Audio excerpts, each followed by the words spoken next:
I'm also making the transcript available if anyone is interested in that. Welcome to Lunch and Learn on January 20th. I can't believe it's already the 20th of January in 2022. We're excited to have Elizabeth Essner, co-curator of Making Place Matter, join us, Jennifer Martin, executive director, and Josie Bockelman, deputy director. We only represent a few of many people who have worked on the projects we're going to talk about, but we are going to talk about the Making Place Matter and the building lots more times. So this is just a little bit of a short preview so everyone can who's interested can follow along with our progress. I want to start as usual with an acknowledgement that we here in Philadelphia and at the Clay Studio are on the traditional Lenni Lenape land. And I welcome you to look into the history and the contemporary culture of the Lenape people.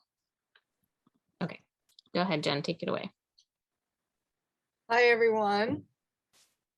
I'm Jennifer Martin, Executive Director of the Clay Studio, and thank you all for joining us every week on Lunch and Learn. It's so good to see familiar faces, and if we don't already know each other, I hope to meet you soon. So, as you all know, we're building, or hope you know by now, we're building 34,000 square foot new facility that is slated to open this spring. It's in the neighborhood of South Kensington, which we have been, as an organization, involved with for many years, but really for the past few years on definitely a more intimate level.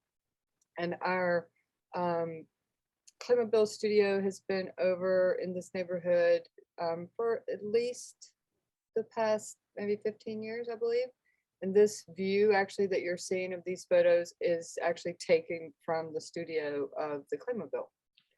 So part of this project was, I guess, it's been in the works for many, many years, as you all know, and it was really about thinking of what the life cycle of the organization looks like for the next 50 years, as we're about to turn 50 in 2024, which is kind of unbelievable. But it was really about making space for the Claymobile to come, because they weren't in our current facility in Old City, and they've only been in our current facility in Old City since COVID.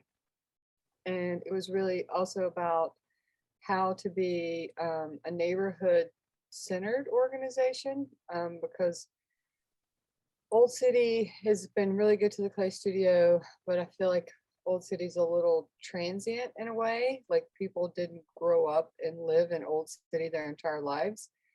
So sort of finding a neighborhood where the culture of the neighborhood, the fabric of the community, the community would support an organization like ours was one of our many decisions. And then there's obviously a robust scene in South Kensington already with Taller Puertorriqueño. The Crane Arts Building has a lot of different arts organizations within it. The Old School is behind us. North Square Park, neighborhood centers, things, all the activity that was already happening in the neighborhood just seemed like a great fit for the Clay Studio. So we started our project in June of 20 is when we officially started. And this is actually a photo maybe that was taken yesterday or a couple weeks ago. Last week. Weeks ago. This week? Last week. Last week.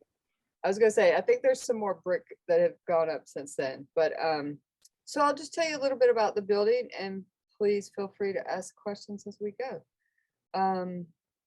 So again, we have spaces for us all to come together. So to the right of this image is a covered events pavilion.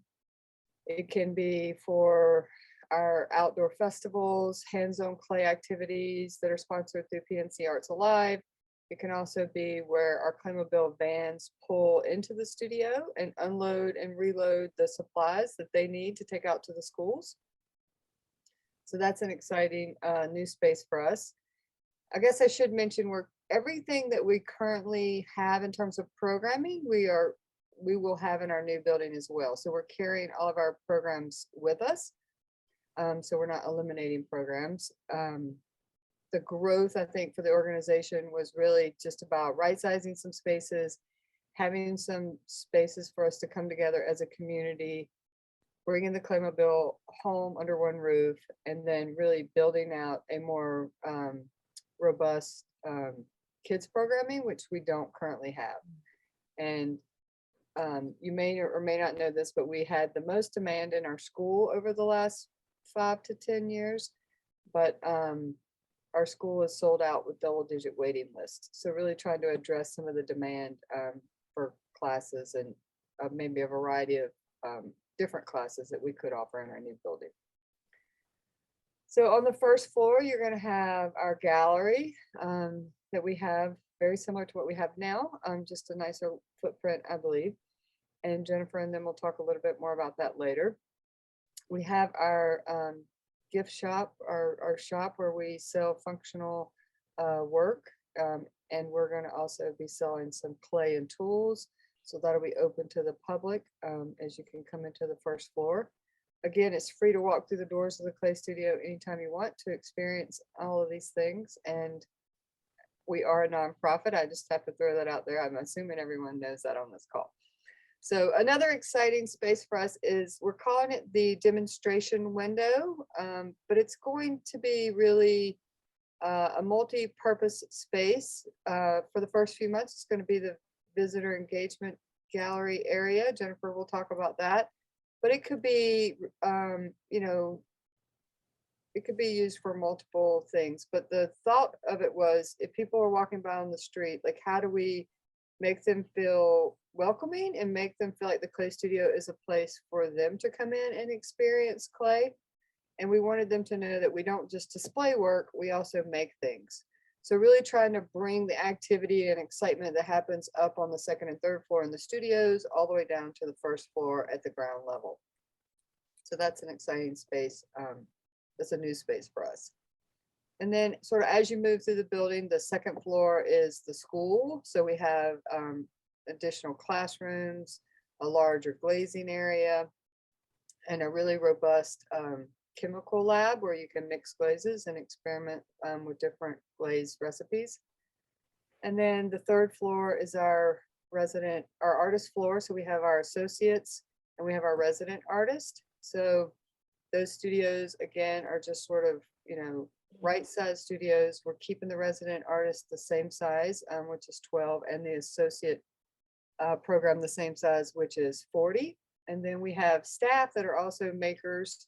So we offer our staff members shelving and studio space as well. So they will be able to work on the second or the third floor as well.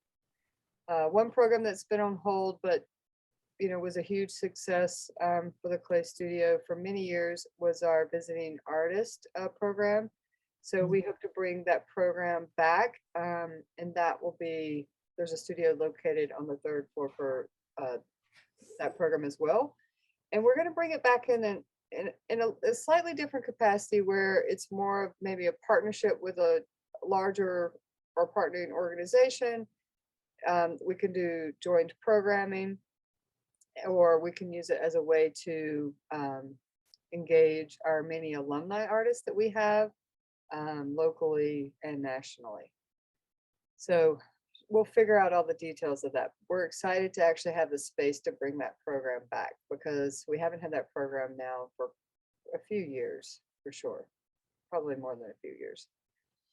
And then last but not least is the fourth floor, which is your admin offices. It has a clean space that could be used for, kids doing homework after school. It could be used for a board meeting.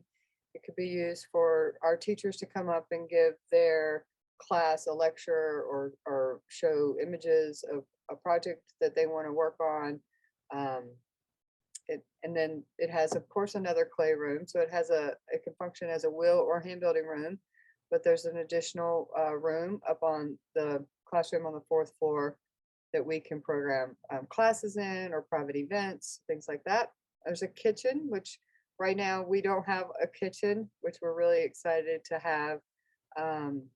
A kitchen and a community sort of space for everyone to come together, like a lounge area. And then that space feeds out onto an open air rooftop deck, which is about a third of the top of the building. So really thinking about like that kitchen, that community space and lounge space as a place for us all to be able to come together and interact. And as we all know, a lot of things a lot happens around food, and food and clay are, you know, the perfect combination to share meals together, share stories together, you know, bounce ideas off of each other. And I also think it's a way for us to invite other people into the neighborhood to come into our space and maybe share the space, use the space for a meeting or programming or events as well. I know that was really fast, sorry. But you told me I only had a few minutes. No, that was great. The floor plans have changed a little bit, but this is basically, generally speaking, what it still looks like. So there are some more details. Jen wants to talk about them. If anyone has questions, you can ask now, or you can think of your questions for the end. But I know I can't answer questions about kilns, but Jen Martin can.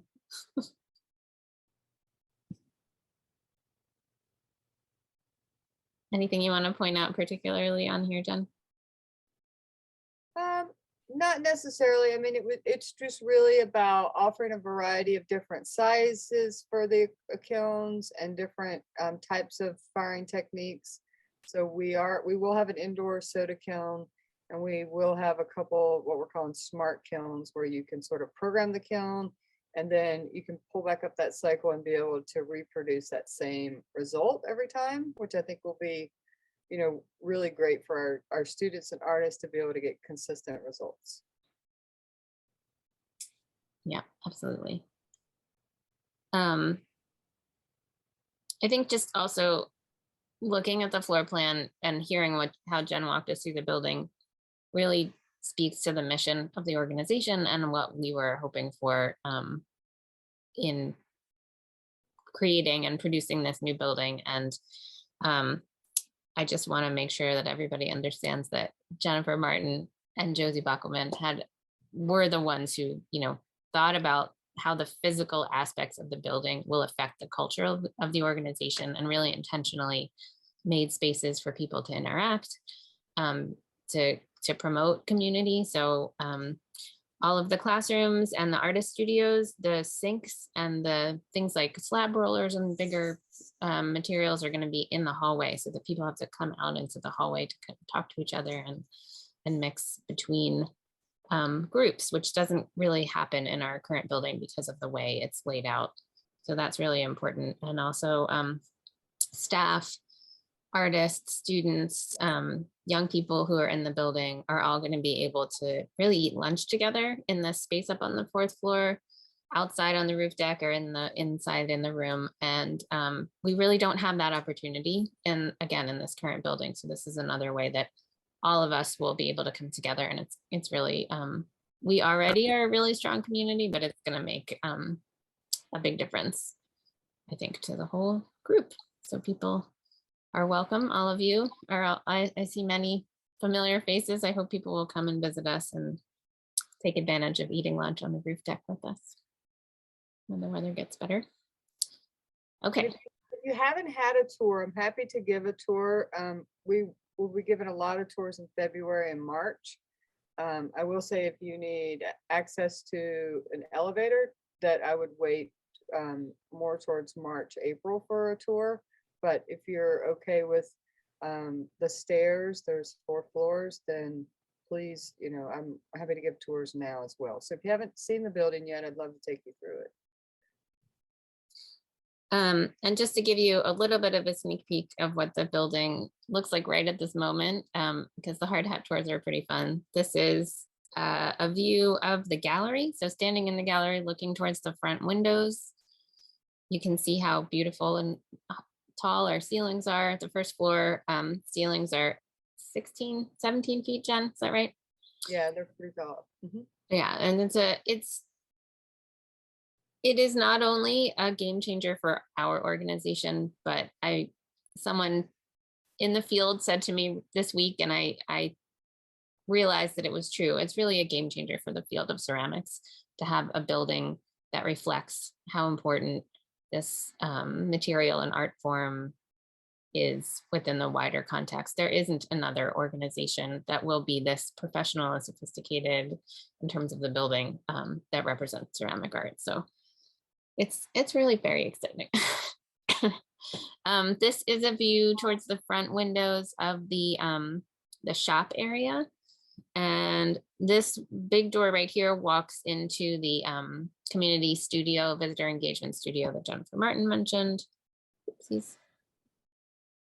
This is, I think it's the third floor, looking down the hallway. This is the kiln room on the left. The guest artist studio, the associate area is on the right down here. And then at the end of the hallway is the resident artist studio spaces. I won't make you listen to this music, but I'm going to play this and try to make sure the volume's down. Hold on a second. Oh, is the volume? You can't hear it, right? This is just a little look around. Again, this is the second floor, right, Jen? Yep, that's the studio tech's office. Sorry, I'm making you dizzy, but this is one of the classrooms. So you can get a sense of how big and beautiful and light filled all the spaces in the building are going to be. The second and third floor are the farthest along because the first floor is less finished because we're having to use it for storage as things come in. But second, you can see the second and third floor are pretty far along. And then this is the fourth floor, as Jen said, not quite as far along, but honestly, all the walls are up. This is the administrative office. So hopefully you'll all come visit us up in our offices when the time comes. And yeah, anybody, I'm gonna look at the chat. Any questions? No. Okay. Well, I'm going to tell you all that we're about to switch gears. So we're going to talk about Making Place Matter, which is the exhibition. And thank you, Jennifer. Sorry about that. Thank you so much for helping. And again, if you think of questions about the building during this time, we can ask Jen at the end. Making Place Matter has been in the works, honestly, probably for 4 years, from the very beginning of the concept to writing the grant to starting the project 2 years ago in earnest. And we were very conscious of moving into the new neighborhood and continuing the goals that we had with some other programming, which Josie and I are going to share with you after Elizabeth talks to us a little bit about the 3 main artists who are helping us out, or are the lead artists on the exhibition. And I think Coulee is with us today. Thank you, Coulee. One of those artists. I'm just gonna hand it right over to Elizabeth, stop my share, and I'll introduce you to Elizabeth Essner, our co-curator. Hi, everybody. I'm Elizabeth Essner. I'm gonna go ahead and share my screen. As Jennifer said, I am the co-curator. Can you guys all see that okay? Great. I really, I have to say, I strongly recommend a hard hat tour. It is really incredible to see that building come to life. And while not quite as enormous in scale, Making Place Matter is really an incredibly ambitious project. It includes a catalog, obviously an exhibition, hands-on education programs, off-site, guest residencies, and of course this council, which you'll hear a little bit about more from Jennifer Zwilling and Josie in a minute. But what I'll kind of walk you through is really the beating heart of Making Place Matter, which is the artwork. And as Jennifer mentioned, we've really been given the gift of time on this exhibition.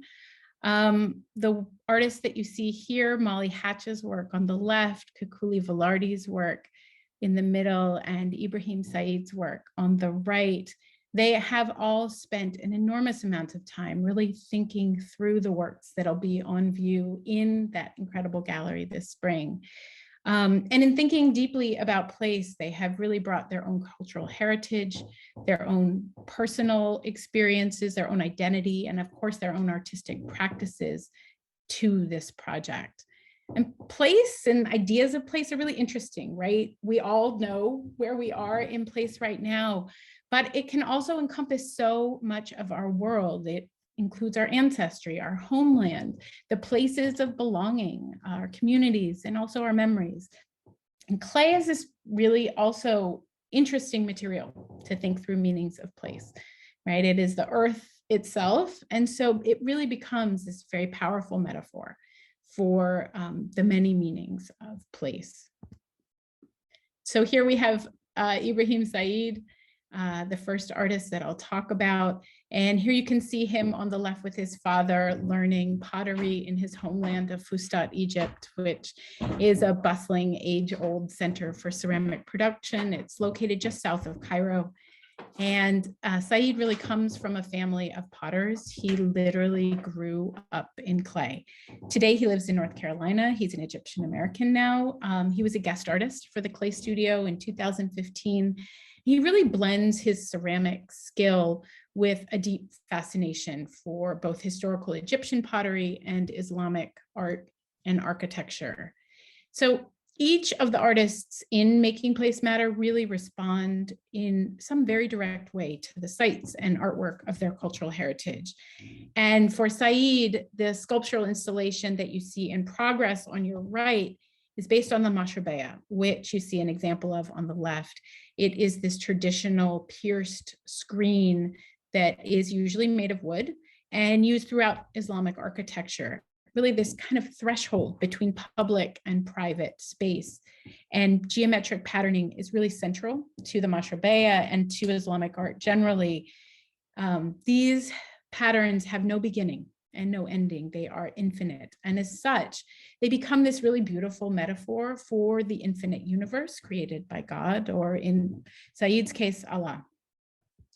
So Ibrahim is really known for his highly detailed carving, and in his work for Making Place Matter, I just wanted to include this image because you can get a sense of the scale, both his incredible skill and this incredible scale. These are nearly 6 feet high. They're sort of sail-like panels. And here you can see the process a little bit further.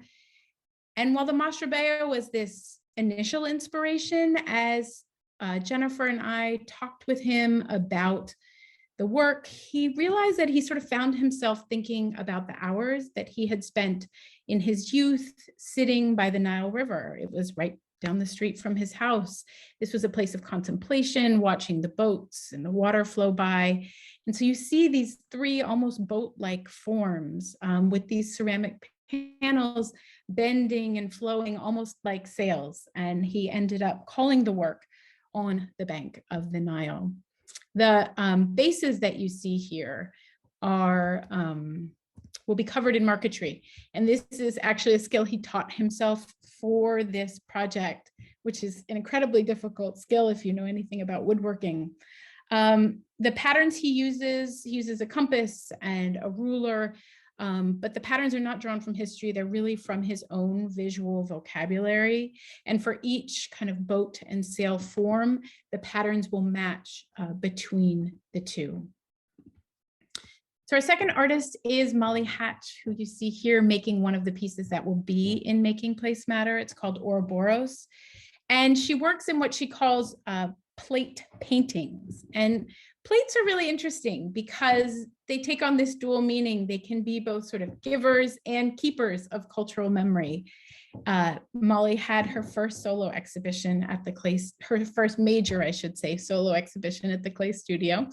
And her work really grows out of this childhood fascination she had with her family's heirlooms. She talks about how she would go to her grandmother's house and find ceramics, some of which were brought as ship ballast from her European ancestors' merchant ships. And she shares how these pieces that she saw were really disconnected from her own very different experience growing up on a Vermont dairy farm. And I think this tension between her own rural experience and the distant ties of these inherited objects really has allowed her today in her practice to both kind of examine and also abstract the historical patterns that she really uses as her source objects. So now you can see on the right the finished piece that she was working on there. And this is really a good example of how she draws very directly from historical sources, but also very much in her own way. And on the left, you're looking at a 1796 plate made for Martha Washington, the first lady of the United States at the time. It's in the collection of the Philadelphia Museum of Art. And Hatch was really fascinated by this place, how it layered so many symbols of the newly born nation. And if you look closely, I don't know if you can see, there's each of the colonies is linked by this chain. But she was particularly taken with the golden sunburst that is now somewhat faded, and this subtle blue rim. And you have to look closely, but I hope you guys can see, it's actually not just a blue rim, but a serpent eating its tail. And this is known as an Ouroboros. It is an ancient symbol for life and death and rebirth, and how those things are often intimately connected. So what she's done here is kind of exploded this blue and white snake skin and gold luster across the surface of the plate. And together they really symbolize how this idea of destruction and creation are often linked for us personally, and also thinking back to that Martha Washington plate, how they can radiate out nationally. And this next piece is called Philadelphia Waterworks. And again, working directly from a historical piece of Chinese export porcelain, again at the Philadelphia Museum of Art. And she's used that interior landscape of this plate made right around 1825. And just to give you a sense of scale, her installations are going to be nearly 6 feet high. We're really going to take advantage of those incredibly high ceilings and natural light in the gallery. But it depicts the Philadelphia Waterworks or Fairmount Waterworks. And here she's taken that historical image and really blown it up. And in doing so, these things that were tiny, their meanings sort of shift as they become large. She intersperses these gold luster plates really purposefully, really a way to bring the viewer into the historical landscape, really a way to reflect the Philadelphia of today. And these are just two of the works that will be in the exhibition made by Molly Hatch. And finally, we have the amazing, incredible Coulee Velardi, who's here today. Thank you for being here, Coulee. She was born in Cusco, Peru, and has lived in South Kensington for more than 2 decades. She actually moved to Philadelphia in 1997 for a residency at the Clay Studio. This is the artist with one of the works. She has lived in South Kensington, and this series that we are showing, Amavita, will include sculptural installations, paintings, performance, and really taking advantage of the neighborhood in which she lives in. There will also be off-site interventions. So Amavita is named for her daughter, and it began as a way to really prolong the sensation of holding her daughter, who is now elementary aged, as a baby in her arms. And through this experience as a mother, the artist really found herself connected to this instinct to protect children. And so the project evolved really from this personal response to motherhood into what is really a rebuke against the trauma inflicted on children and families separated at the US-Mexico border. These sculptures will be exhibited as a group in a series of strollers. They're not as individuals, really to embody the artist's anguish at the tragedy of the thousands of families who have been separated. So Velardi is really an expert at blending historical references from indigenous culture of Peru into her work. On the right, you can see one of her pieces that will be shown. And on the left is a stirrup bottle from the Moche people, made sometime around 800 AD. They were known for these incredible figural vessels. And Jennifer and I, when we saw this one, we could not believe it. It is a woman holding and nursing a baby. And at the same time, Velardi is really also an expert at incorporating contemporary culture into her work. The two images that you see here are actually the same work. One is wearing a mask and one is not. This was made in 2020. And you can also see the text, I hope, that she's written. She writes, if this was your child, would you care? A way to really link these baby forms to these children that have been separated from their families at the border. And if you look closely on the image at the right, you'll see this kind of shadow hand.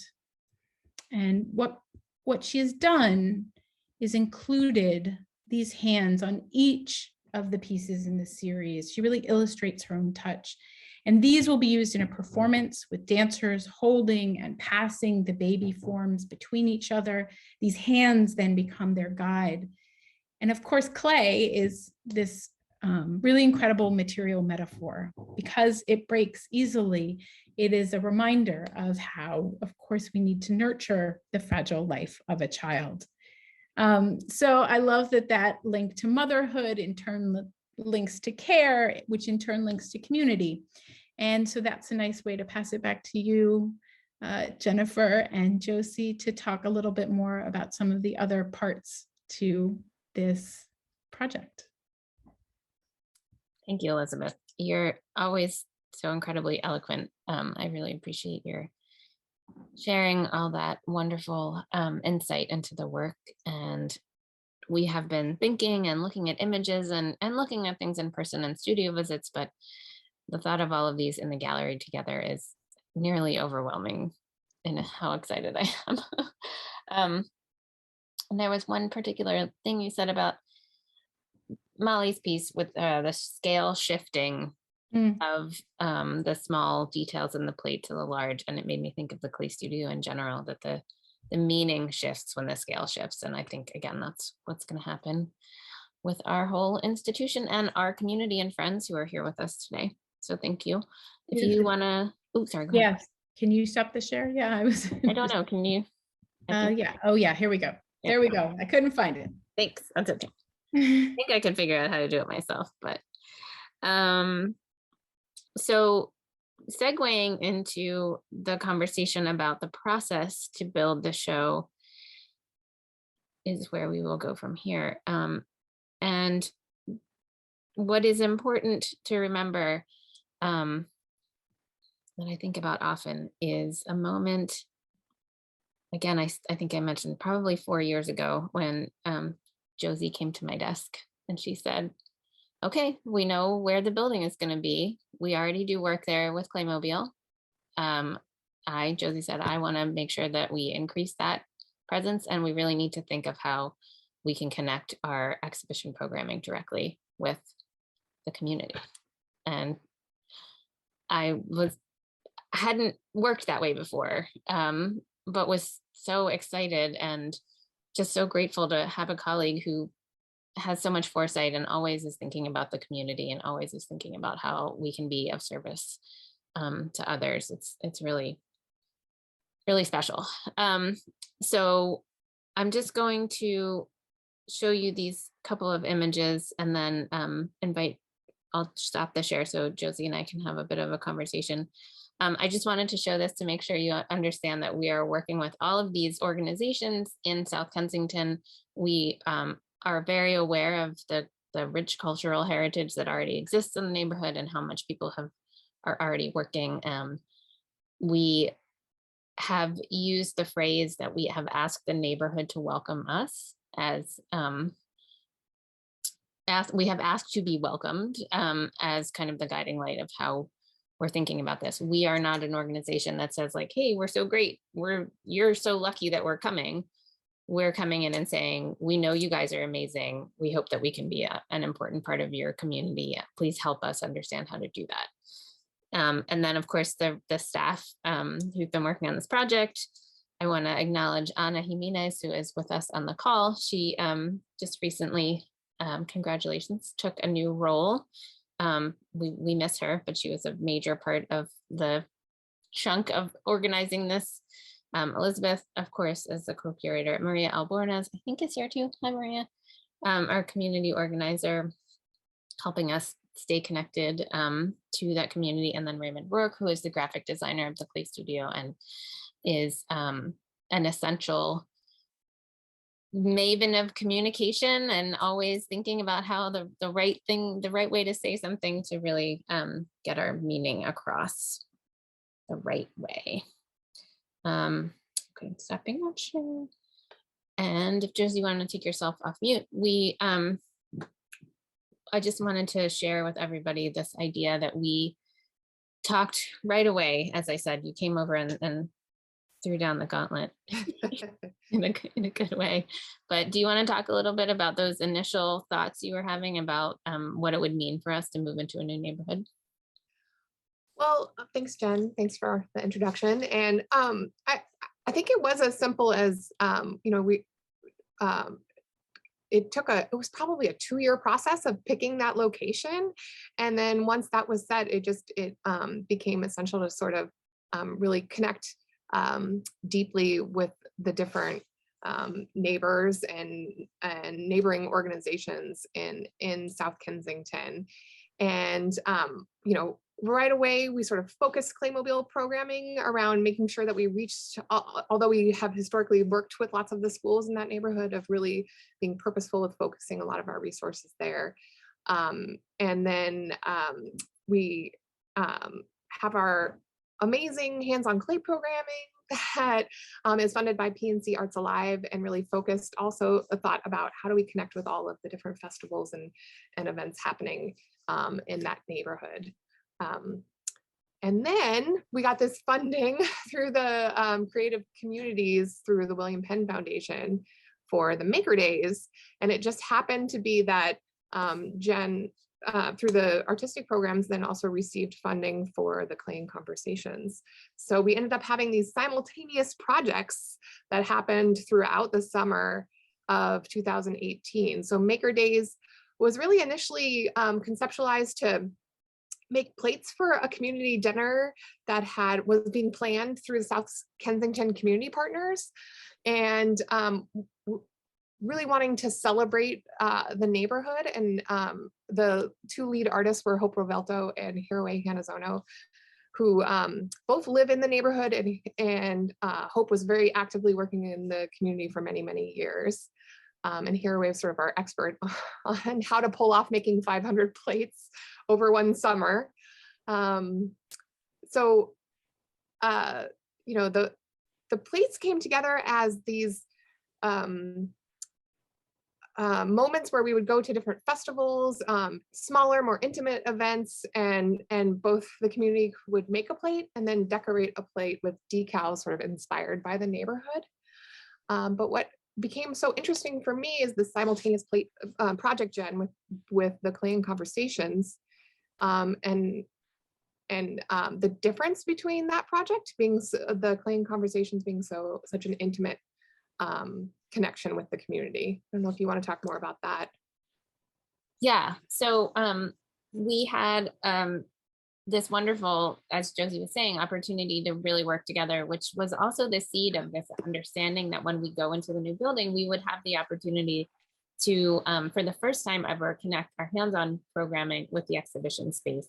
And you've probably all visited museums or spaces where you can go see an exhibition or like a historical museum, and then you can do some kind of hands-on project that really helps you process what you just saw. So we did this Clay and Conversations project. So Josie's wonderful Maker Days reached 500 people? Yeah, more than that probably. Yeah. And then we had 40 people for Clay and Conversations, and that scaling, again, it's another theme.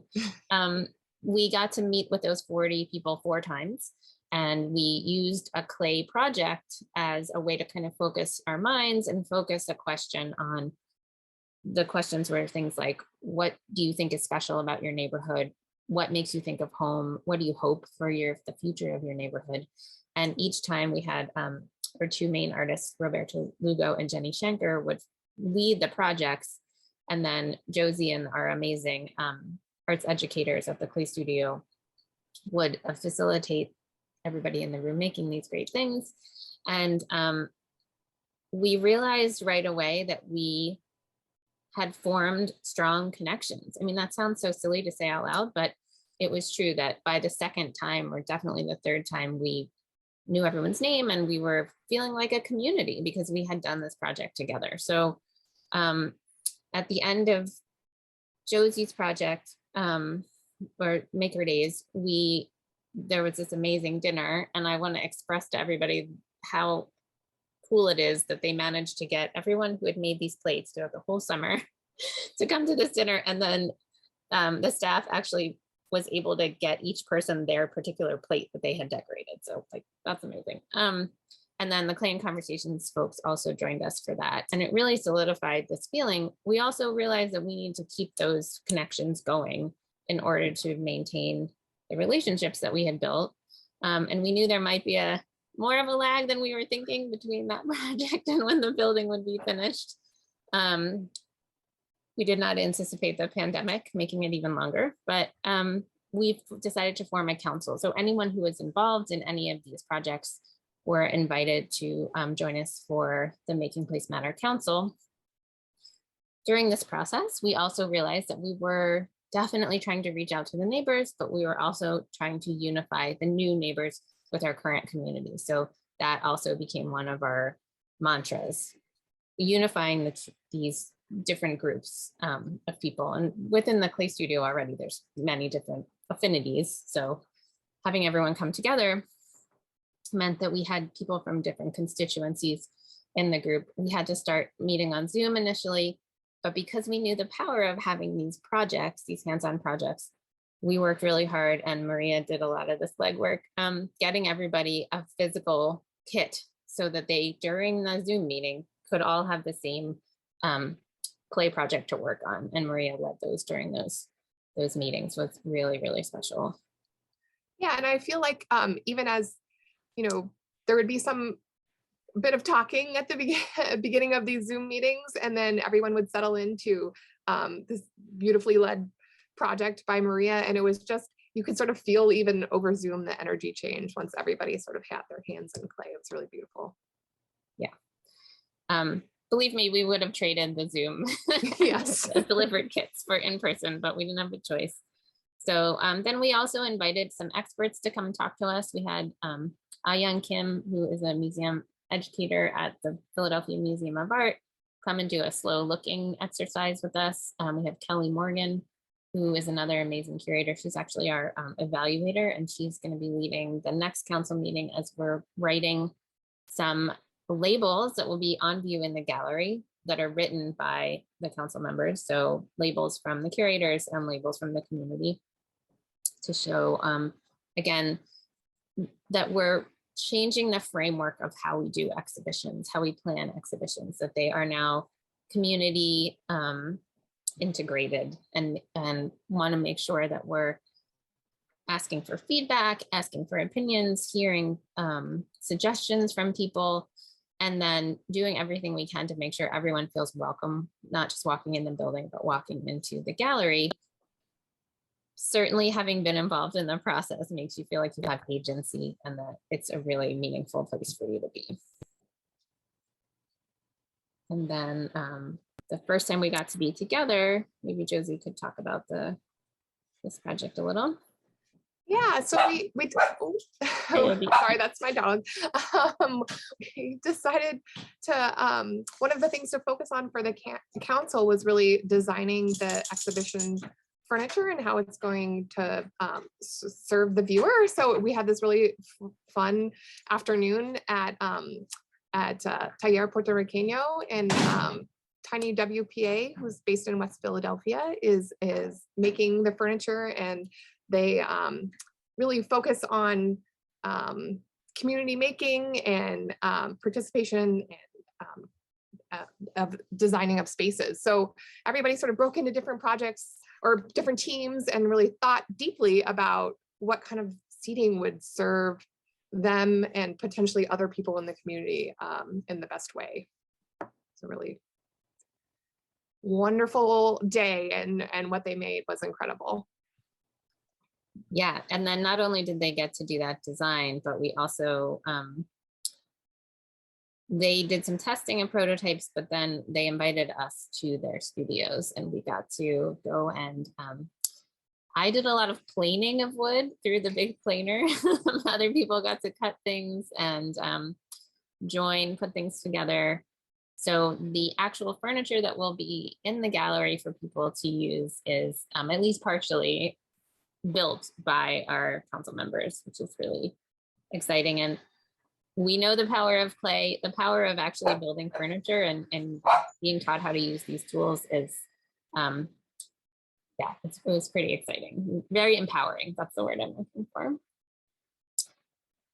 And I want to just emphasize the idea that it's this continued prolonged interaction with this council is going to be joined with an already existing exhibition committee that we have after this exhibition is over, and will become just a standard part of the way we operate the program, the exhibition program. So yes, there we go. That's what something like what the furniture is going to look like. Oh, and the final part about that is when we were meeting with the Claim Conversations group, we asked people, you know, what do you think about this? What do you think about the Clay Studio coming here? And they said, we need to trust you. You need to help us build trust in you. We have had other organizations come in here, do one project with us and then leave. And they had the sense, because it was already this kind of like 4-session long and the Maker Days was related to it. They already had a sense that we were really dedicated to the community, but they said, make sure that you continue this relationship and because building trust with the community is an essential part of making people feel welcome. So we've really been very lucky to have wonderful people willing to interact with us. And we were lucky to get a project grant from the Pew Center for Arts and Heritage in order to really honor them by, you know, paying people for their time, making sure there would be childcare and food whenever we're going to be allowed to eat together again. And that these are the little things that really do make a difference. So when you come to visit, Josie, did you have any follow-ups? No, that you said it all beautifully, and we are definitely all really excited for this new sort of framework of looking at exhibitions and continuing the having the hands-on component with things. It's going to be amazing. And each one of you will be able to come and visit the exhibition and then go over to our community studio and make something. So every single person who walks in the door will be treated with that same level of respect and value as a visitor, being a very important part of the exhibition process and getting feedback. So we're excited to give you tours and show you around. Is there anything, Elizabeth, Jennifer, Josie, Raymond, anybody else from the project that I've forgotten or want to share with everybody?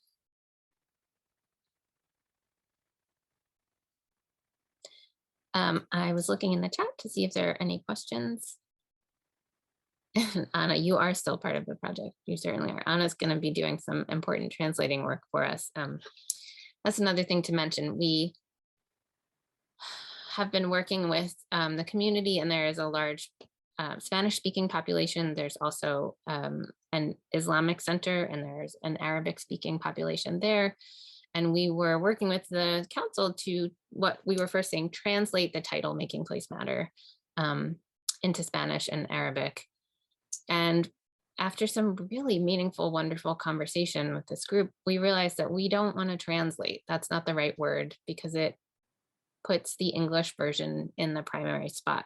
We wanted to have a Spanish title and an Arabic title along with the English title, so that because the term Making Place Matter has so many kind of levels and nuances, instead of translating it into these other languages, we wanted to find phrases in those languages that had the same important nuances and meanings. So I've learned a lot. I'm so grateful. to be able to learn with my colleagues in the community. And everyone on this call has been so supportive. I see all these friendly faces. I know we've gotten a lot of support, emotional and financial, from many of you. So I want to make sure I say an extra special thank you to all of you for that. And I think I'll let Jennifer Martin have the last word, because, you know, this building wouldn't have happened without you, lady. Thank you for that comment, Jennifer, but I feel like I'm one small piece of the big puzzle, and I just thank everyone on the call for being a part of the puzzle pieces that, you know, the reason why we exist and are still thriving today is because of all of you, and I appreciate you. And we have Catherine Nair on the call. I appreciate her for hiring me so many years ago. And, you know, we have Helen on the call, who's done so much for the field of ceramics. We have Jim Fulton on the call, who's done so much for this campaign and the clay studio. So, I mean, the list just goes on, and the alumni that are continue to engage with us. So thank you all for being a part of this, and we're excited for the next 50 years and to just keep things moving forward. And I guess to answer the magical question is, when is it all opening? The plan right now is moving in March and be fully operational and programming in April in our new home. So stay tuned for exact dates. As soon as I know, I promise I will let you all know. And I thank you again, everyone. Thank you, Jennifer. Thanks, everybody. Thanks for everyone. coming today. Feel free to email us if you have more questions. Bye, Coulee.